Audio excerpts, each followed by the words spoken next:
She seemed perfect. That was the problem. I've lived long enough to know that when something seems too perfect, it usually is.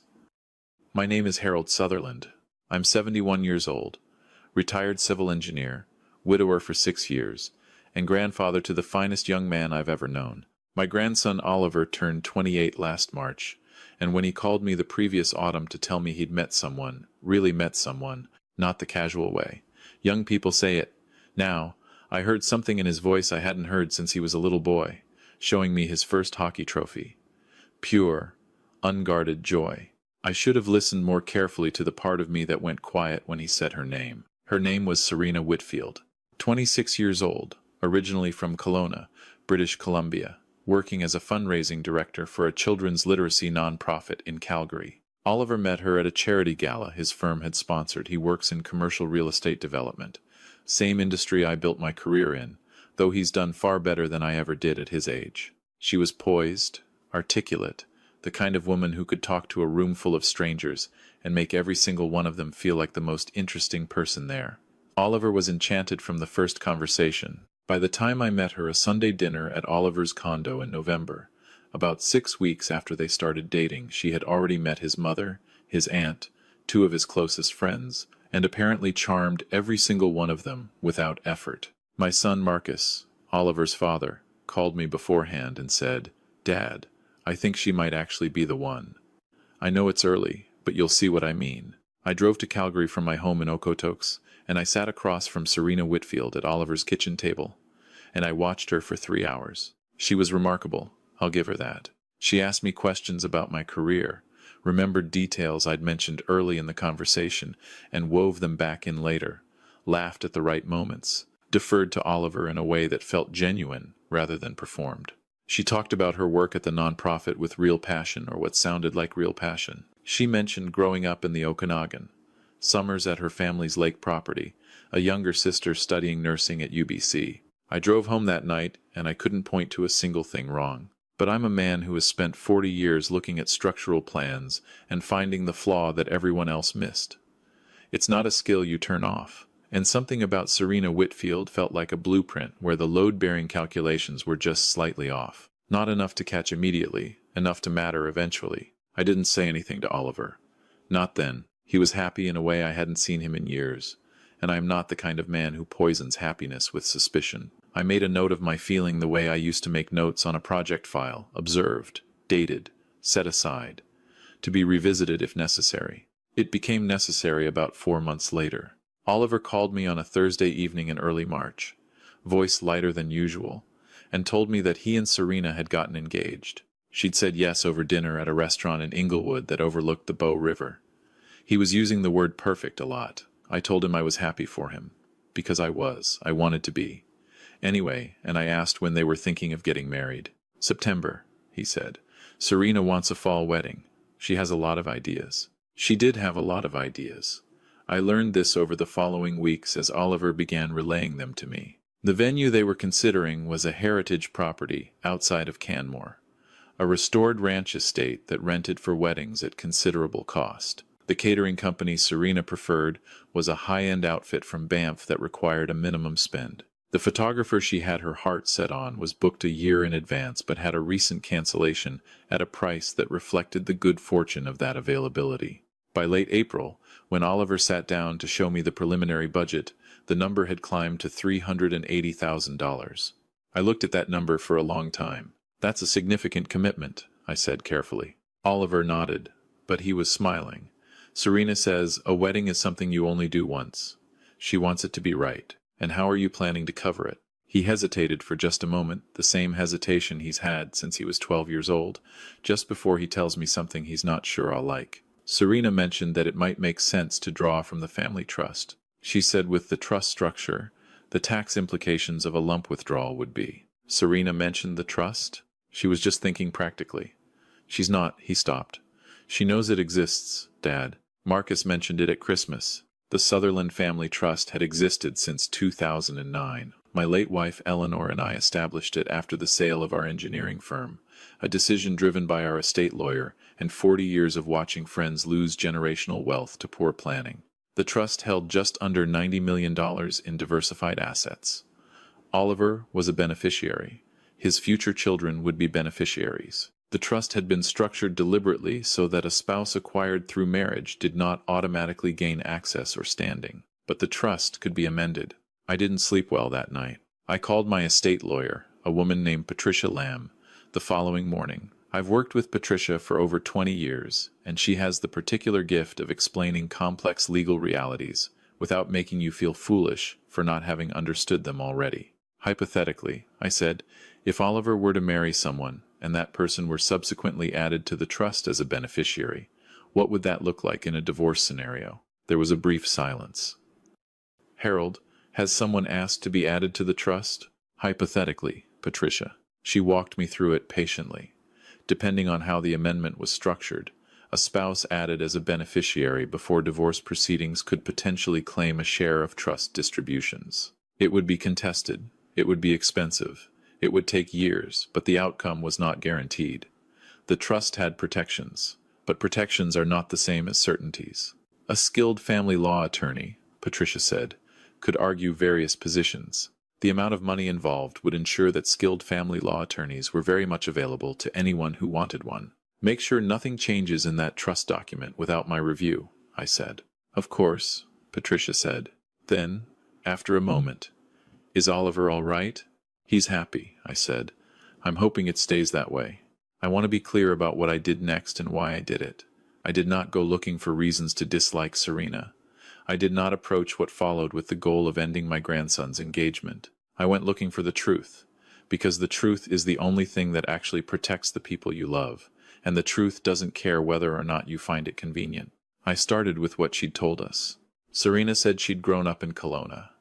She said she'd attended UBC for her undergraduate degree communications, she mentioned, with a minor in nonprofit management. She said she'd worked for 2 previous charitable organizations before her current role, one in Vancouver and one in Edmonton. She said her parents still lived in the Okanagan, her father a semi-retired contractor, her mother a former schoolteacher. She said her sister was at UBC studying nursing. I have an old colleague named Bruce Meredith who retired from engineering a decade before I did and spent his retirement doing consulting work for various organizations, including a stretch as a board member for several British Columbia charities. Bruce knows the charitable sector in BC the way I know structural steel bone deep, with a memory for names and faces that I've always envied. I called Bruce and I told him I had a question about someone and that I'd appreciate discretion. Serena Whitfield, I said. Fundraising background. Claims UBC. Claims previous roles in Vancouver and Edmonton. Would have been moving through the sector over the past 5 or 6 years. Bruce was quiet for a moment. That name doesn't immediately register. Let me make some calls. He called me back 2 days later. I talked to 4 people, he said. 2 in Vancouver, 1 in Edmonton, 1 still on the UBC Alumni Association board. Nobody knows a Serena Whitfield. The Vancouver contacts have been in non-profit fundraising for a combined 30 years between them. The Edmonton contact runs the major gifts program at one of the larger foundations there. Nothing. I thanked him and sat with that information for an evening. The absence of a professional record doesn't prove anything on its own.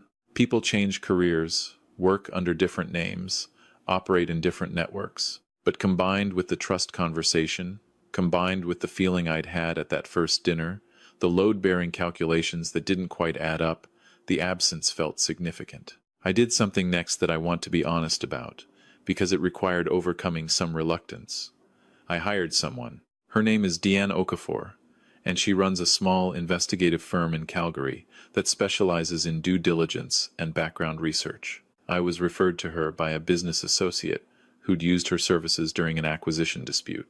I met Diane in her office near 17th Avenue on a Wednesday afternoon, and I told her what I needed. I need to know who Serena Whitfield actually is, I said. Where she came from, what her professional history looks like, whether what she's told my family is accurate. Diane asked several precise questions. She did not react to the dollar amounts involved, which I respected. She told me her standard timeline was 2 weeks, and quoted me a fee that seemed entirely reasonable given what was at stake.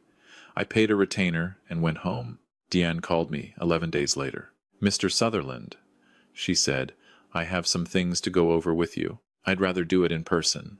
I drove back to her office the following morning. Serena Whitfield was real, the name, the age, the general biographical outline, but the professional history she had presented to my family was fabricated in significant ways. The non-profit she claimed to work for as fundraising director did exist, but Serena's role there was administrative coordinator, not a director-level position, and she had been in that role for 14 months, not the 3+ years she'd implied. The previous positions in Vancouver and Edmonton that she'd described Diane found no employment records, no professional references, no verifiable trace of them. The UBC degree existed, but in a different faculty and a different graduation year than Serena had mentioned, close enough to not trigger obvious contradiction, but different enough to matter if you were paying attention. And then there was the other thing. Diane placed a photograph on the desk between us. It was a screenshot from a Facebook profile, private, but not private enough, apparently, for Diane's methods. It showed Serena at what looked like a backyard barbecue, laughing, her arm around a man in his early 30s. The man had an easy smile and sharp eyes, and the specific kind of tan you get from spending a lot of time outdoors doing something other than working. His name is Trevor Ashby, Diane said. 34 years old, originally from Red Deer. He and Serena Whitfield have known each other for at least 7 years, based on the social media overlap I could trace. The nature of their relationship is not definitively clear from the digital footprint, but they appear to have been in close contact throughout the period she's been with your grandson. I looked at the photograph for a long time. Is there more? I asked. There's a pattern, Diane said carefully. Trevor Ashby was peripherally connected to 2 previous situations. I was able to find one in Regina, one in Lethbridge, where a woman he was associated with became engaged to a man of significant means, and the relationship ended under circumstances that resulted in financial settlements. In both cases, the woman used a different name. I can't prove definitively that Serena Whitfield is either of those women, but the pattern is worth knowing about. I drove home and I sat in my kitchen for a long time, looking out at the foothills in the afternoon light. Eleanor would have known what to do immediately. She always did. I had to work it out more slowly. The bridal shower was in 2 weeks. The wedding was 4 months away. I called Oliver and asked if I could take him for lunch. We met at a diner in Okotoks that we've been going to together since he was 8 years old.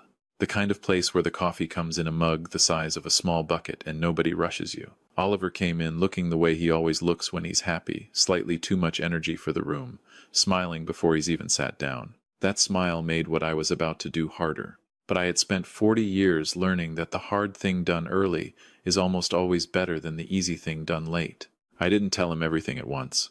I started with the trust conversation, asked him directly whether Serena had raised it again, whether there had been any further discussion about amending the trust documents. He frowned. She mentioned it once, he said.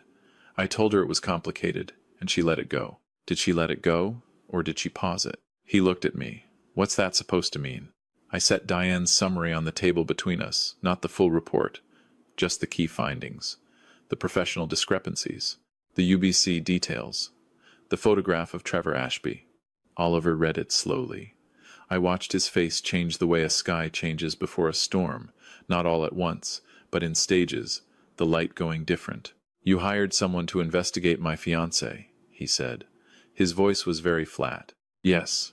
Without telling me. Yes. He pushed the papers back toward me and looked out the window. A full minute passed. I didn't fill the silence, because some silences need to be felt rather than resolved. She told me Trevor was an old friend from high school, Oliver said finally. She introduced them once. Coffee. I didn't think anything of it. I know. The degree thing, maybe she got the details mixed up. People misremember. They do, I said. The employment history is harder to explain that way. Another silence. What do you want me to do with this? He asked. I don't want you to do anything yet, I said. I want you to know, and I want you to think about whether there are things that didn't feel right that you talked yourself out of. He was quiet for a long time. Then he said, she pushed pretty hard on the venue deposit. Wanted it paid before we'd confirmed the guest list. I said we should wait, and she got it wasn't a fight exactly, but it was close. When was this? 3 weeks ago.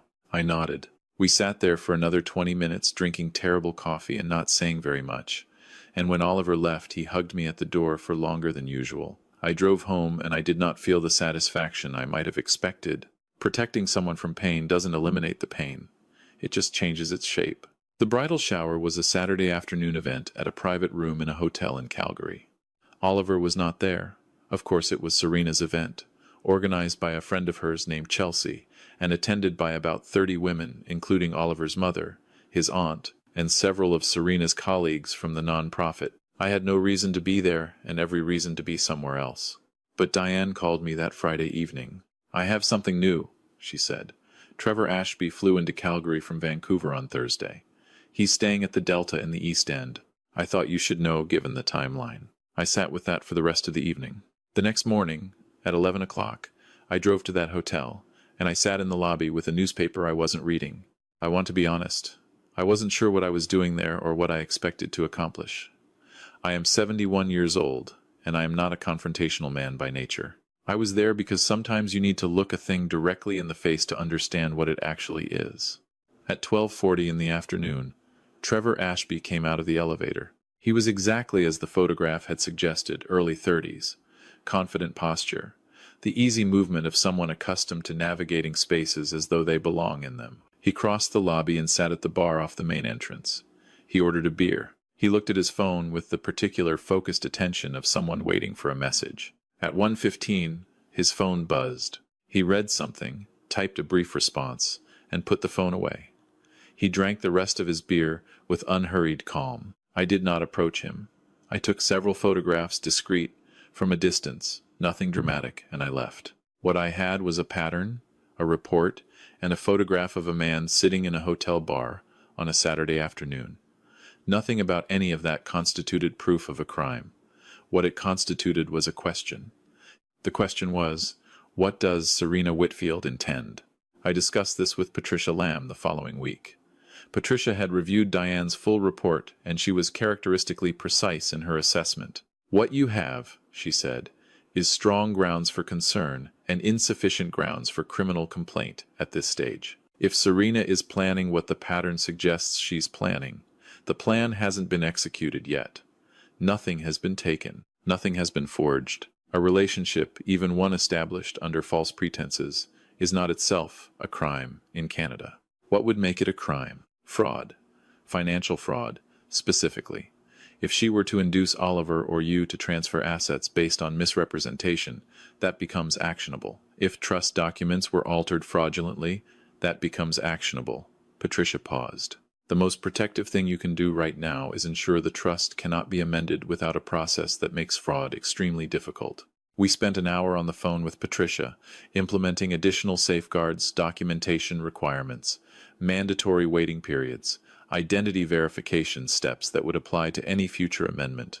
The trust, Patricia told me, when we were done, was now about as protected as she could make it without restructuring it entirely. That still left my grandson's heart, which was not Patricia's specialty. Oliver called me on a Wednesday evening, about 10 days after our lunch at the diner. He sounded tired in a way that had nothing to do with the hour. "I've been paying attention," he said. "Like you asked. And the deposit thing I mentioned, she asked about the trust again last week. More specifically, asked if the amendment process was complicated, whether it required your involvement, or whether I could do it independently." He stopped. I changed the subject. But she asked, "What did you tell her?" I said it would require a lawyer, and that you'd be involved. He paused. She seemed annoyed. She covered it quickly, but she was annoyed. I didn't say anything for a moment. Outside my window, the foothills were going orange in the evening light. "Oliver," I said carefully, "what do you want to do?" The silence that followed was the kind that tells you a person has been sitting with a decision for longer than the conversation suggests. "I want to know for certain," he said. "Before I do anything, I want to look her in the eye and know." I understood that. It's how I would have felt. We decided together on an approach. Not a confrontation. Oliver doesn't operate that way, and neither do I. Something quieter. A conversation designed to create a moment where Serena would have to either tell the truth or commit clearly to the lie. Oliver invited Serena to dinner at his condo and told her he wanted to talk about the wedding finances and the trust, that he'd been thinking it over and wanted to move forward on the amendment before the ceremony. He told me this plan on a Tuesday, and I drove up to Calgary and sat in the parking garage of his building. He called me 40 minutes into the dinner. "She has a document," he said. His voice was very quiet. "She brought a document." A draft amendment to the trust, already prepared, with her name and Trevor Ashby's name listed as co-beneficiaries. Dad, it's dated 3 weeks ago. The coldness I felt then was not anger. It was something older and more deliberate than anger. It was the same feeling I used to get in the final review before a major construction project, everything clarifying at once. The decisions sequencing themselves, no room left for uncertainty. I'm coming up, I said. I want to describe what happened next as accurately as I can, because I've thought about it many times since. I came into Oliver's condo, and Serena was sitting at the dining table with the document in front of her and a glass of wine she hadn't touched. She looked at me, and something in her expression went very still. I sat down across from her. Oliver stood near the kitchen counter, arms crossed, watching. I set Diane's full report on the table. I set the photographs, the lobby photographs, the barbecue photograph, the photographs Diane had obtained through sources I didn't ask too many questions about, showing Serena and Trevor together in a context that was not consistent with an old friend from high school. I set Patricia Lamb's written assessment of the trust amendment document in front of her. Patricia had reviewed a photograph Oliver sent her, and her assessment was direct. The document was not a valid draft in any legal sense. It was a framework, likely prepared by someone with legal knowledge, but not a licensed practitioner. And then I set down one more document, a printed email chain from a woman named Louise Beaumont in Lethbridge, who Diane had located and who had, after some encouragement, agreed to put in writing what had happened to her nephew 4 years earlier. The name used was different. The approach was identical. Serena looked at the documents for a long time. "You've been thorough," she said. Her voice was remarkably steady. "I'm an engineer," I said. "I verify load-bearing structures." A silence. "What do you want?" she asked. "I want you to leave my grandson's life. Tonight. Without drama, without conversation, and without contact going forward." I paused. "I also want to be honest with you about something. What you've done is fraudulent. The document you brought to this table was prepared with the intent to deceive. I have documented evidence of a pattern across multiple incidents. I have a lawyer who has reviewed everything and an investigator whose records are thorough." She looked at me steadily. "I'm not calling the police tonight," I said. "I'm making that choice deliberately, because my priority is Oliver's well-being and not yours. But I want to be clear that everything, every document, every photograph, every piece of Deanne Okafor's report, Louise Beaumont's written statement, all of it is held by my attorney and will be provided immediately to police and to the RCMP Fraud Division if I have any reason to believe you are continuing to operate this way. I will also ensure that every relevant charitable organization in Alberta and British Columbia receives the pattern documentation through appropriate channels." She looked at me for a long moment. Then she looked at Oliver. Oliver didn't say anything. He just looked back at her. Serena picked up her bag from the chair beside her. She left the trust amendment document on the table. She walked to the door, and she paused with her hand on the handle. "He's lucky to have you," she said. I didn't respond to that.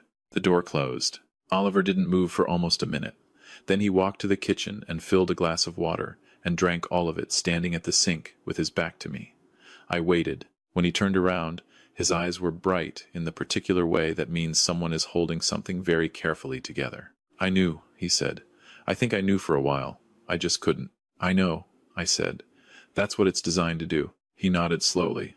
We sat at his kitchen table for 2 more hours that evening. We didn't talk about Serena very much. We talked about Eleanor, his grandmother, who he'd adored, and about the time when he was 11, and we built a model bridge together out of balsa wood and tested it in the backyard with increasingly heavy rocks until it finally gave way. We talked about his work. We talked about nothing in particular. It was the most important conversation I've had in years. I want to say something about why I made the choices I made. I have been asked by Marcus, by Patricia, by Deanna, why I didn't involve the police earlier. It is a legitimate question, and I've thought carefully about the honest answer. Partly, I was protecting Oliver. An active criminal investigation of his fiancée, played out in the months before their intended wedding, would have been devastating in a way that the private resolution we reached was not. I made a judgment about which harm was greater, and I made it with the information available to me. But I also want to be honest about the part of the answer I'm less comfortable with. I wanted to handle it myself. I wanted to be the one who stood in that room and showed that young woman what I knew and what I could do. There was something in me that wanted her to understand that this family was not undefended. That is not a purely rational motivation, and I am old enough to know it. What I should have done, and what I would tell any parent or grandparent in a similar situation, is this: go to the authorities earlier. Coordinate with your lawyer on the timing of any disclosure. Let the professionals handle the confrontation. The outcome in our case was the one I wanted, but I was fortunate. These situations do not always resolve cleanly, and confronting a person who is running a sophisticated fraud operation carries risks I underestimated. Several months have passed now.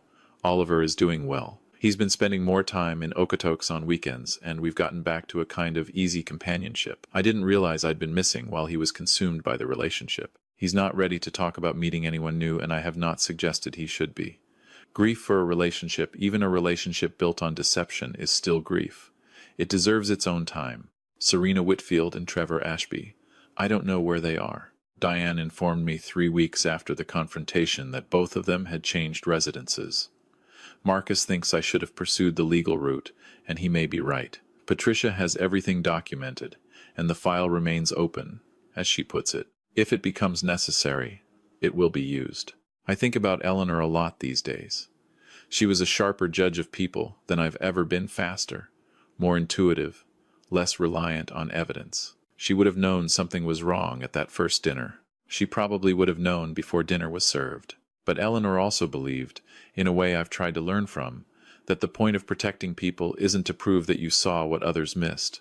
The point is just the protection itself. The quiet work of standing between the people you love and the things that want to hurt them. Oliver asked me once, a few weeks after everything was over, whether I'd ever doubted myself, whether I'd worried I was wrong. Every step of the way, I told him. He seemed surprised by that. Doubt doesn't mean you stop, I said. It means you verify. It means you get it in writing. It means you call your lawyer before you act instead of after. I paused. Doubt is actually useful. It's the thing that keeps you from making assumptions. The people running these schemes are counting on the fact that the people around them will assume the best. The moment you decide to verify instead of assume, that's when the whole thing starts to come apart. He thought about that for a moment. Is that engineering? He asked. It's engineering, I said. And it's just life. I've had time to think about what this situation teaches, and I believe it teaches several things that are worth saying clearly. The first is that financial vulnerability doesn't require naivety. Oliver is an intelligent, educated, professionally successful young man. He was not foolish. He was human, which means he wanted to believe that someone who made him happy was exactly who she appeared to be. That is not a character flaw, but it is a gap that careful people will exploit, and understanding that gap is part of protecting yourself. The second is that the red flags in these situations almost always appear early. The escalating financial requests. The pressure to formalize assets before the relationship has had time to prove itself. The slight inconsistencies in background that are individually explainable but collectively revealing. These signals do not announce themselves loudly. They sit quietly and wait for someone to take them seriously. The third is that love, the real kind, the kind that endures, does not require access to what you have. Anyone who tells you that the next step in your relationship is a legal or financial arrangement that benefits them significantly should be asked to demonstrate their patience. Someone who genuinely loves you will understand that the trust they're asking you to extend takes time to build. Someone who presses against that timeline is telling you something important about their actual priorities. The fourth is about family. I was able to protect Oliver because he came to me not with certainty, not with proof, but with a feeling he couldn't articulate, and a hand squeezed in a moment of quiet fear. The conversations that happen before a crisis are what make it possible to navigate the crisis when it comes.